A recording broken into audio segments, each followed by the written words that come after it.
Now available in paperback and e-readers, Isis, Samurai Goddess. The goddess next door takes on kung fu killers in this action-packed martial arts Isis series adventure. Get Isis, Samurai Goddess in paperback and e-readers today.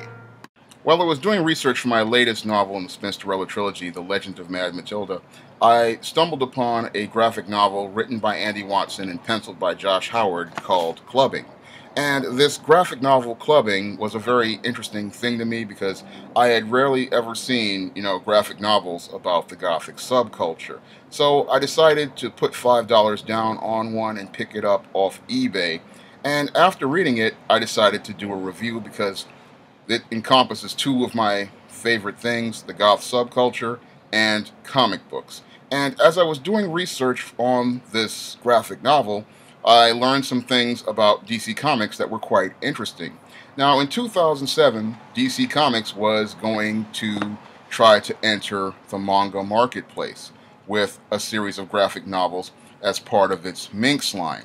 Now, this Minx line was designed to try to appeal to girls, and they wanted to appeal to girls in their different interests with these graphic novels.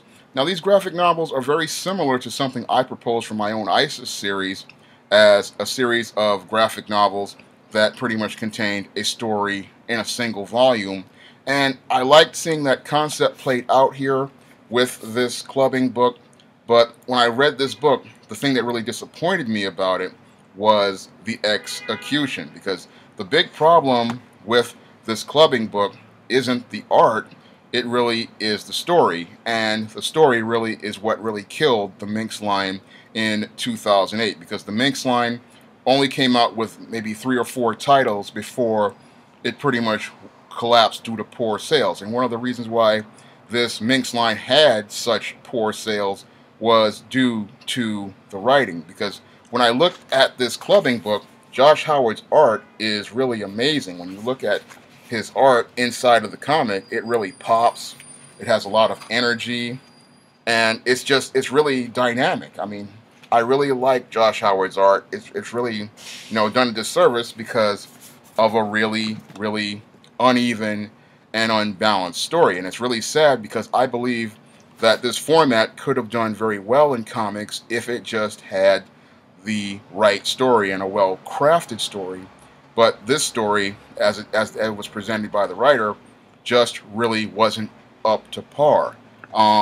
Now, this story in Clubbing follows this Charlotte Brooke, teenager who decides she's going to get a fake ID and try to go to a goth club. And then when she gets caught by her parents, they decide to send her to her grandparents in the countryside and have her work at the country club as a punishment. Now, when I read that part of the premise, it was just pretty uneven, and it really didn't make sense to me to pretty much send a child away as a punishment.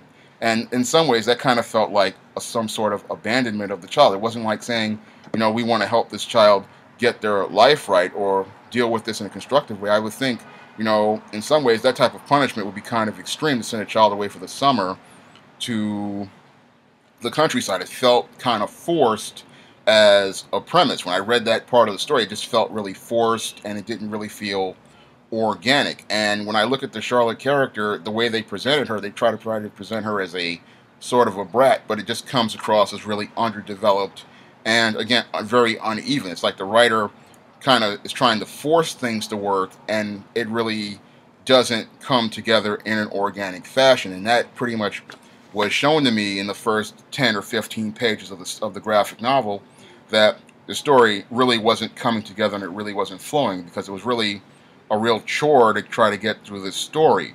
And what makes the story even harder to read is all the constant exposition that is done in almost over 50 or 60 pages of the graphic novel. Now, as a novelist myself, I like to see a story really move very quickly. And for me, the first 10 pages are pretty much paramount. And in a comic book, the first 3 pages are incredibly paramount towards establishing who the main character is, what they want, and why we should care. But with this story, I mean, it took almost 20 pages for me to find out who the main character is, how she wound up in this situation. And the sad part is, I really didn't get that reason to care about anyone. Then as the story progresses, we just get introduced to more and more characters and not any sort of character development of this Charlotte Brooke. She seems visually like a very interesting character. Her goth look, is very visually interesting. It's a very, very interesting look, and the cover really catches your attention, and the designs of the character really catch your attention.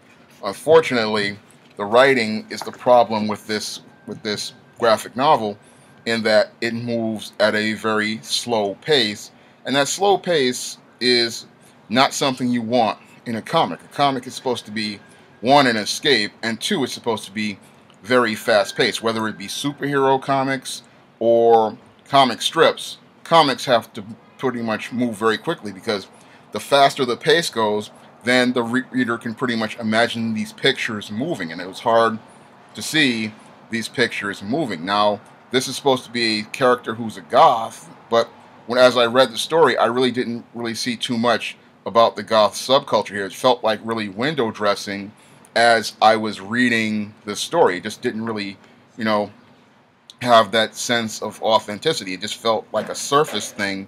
And yeah, they do talk about goth elitism, but they seem like they took it over the top. And it's like every character she ran into who was a goth was pretty much an elitist. And I always felt that was, the writer wasn't really trying, really didn't understand the subculture. And it was like, it didn't make sense to me, because how can everybody she ran into have this kind of elitist thing going on? And it clearly showed me that she didn't really understand subculture the way it really is, because everybody isn't an elitist, but the way they present it in clubbing, it's like almost every goth character she runs into is an elitist, and that's not what the subculture is. It's like they really didn't understand what goth is. They didn't understand how it's just a person with a darker perspective, and it was hard to really see that in this story. Again, the story really did not come together. And then when they tried to, put this mystery in towards the middle of the book, that really made the book really fall apart, because they're supposed to be, she's at this country club, and she has to work at this golf shop, and as things are going along and she's spending the summer there, one of the people winds up dying in a mysterious fashion.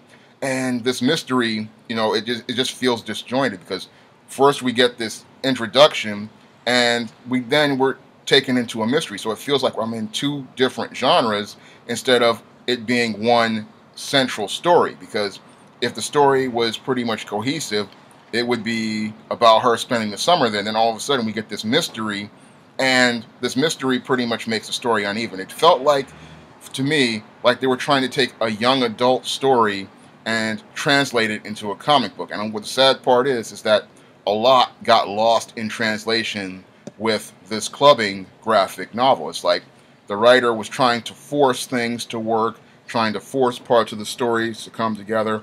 And because everything feels so forced, the story really came across as really uneven. And it really was, again, a real chore to get through. And it was really sad to see this, because I look at this whole concept and platform that DC was trying to set up with this Minx line, and the sad part is it could have worked if they had executed it properly and had some really good stories. I look at this character and the visuals in this comic. I mean, this comic has some amazing pictures and amazing visuals here. Josh Howard's art is amazing in this comic, but just that they don't give him a story that's of quality to sell to the reader. They don't give you that great story to really get you interested in it. I thought this format, this 5x7, this is a good format for comics, this manga style, but the problem is that DC Comics just couldn't get the writing up to speed, and their writers couldn't execute the concept, and that's why this book pretty much died in sales. I mean, a lot of people probably didn't even know this existed because of because there wasn't able to build the word of mouth due to the writing. And the writing on this, again, was just not good at all. I read this comic all the way through about 3 times when I got it in the mail, and I tried my best to try to see what the story was about, but the story just fell apart right in the middle with the mystery,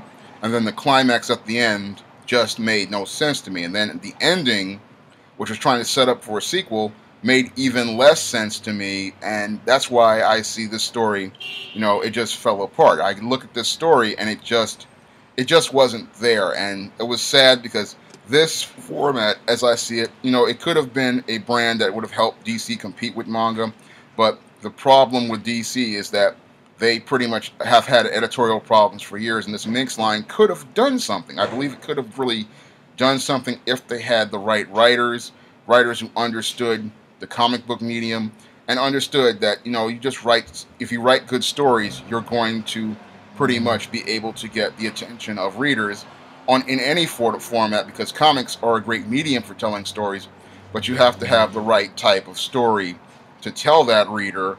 And this clubbing really wasn't a good story. It was trying to mix the goth subculture with golf, and that was supposed to be some sort of metaphor on clubs, but the whole thing is that the writing just, again, felt forced, awkward, uneven. A lot of the characters were not really developed properly.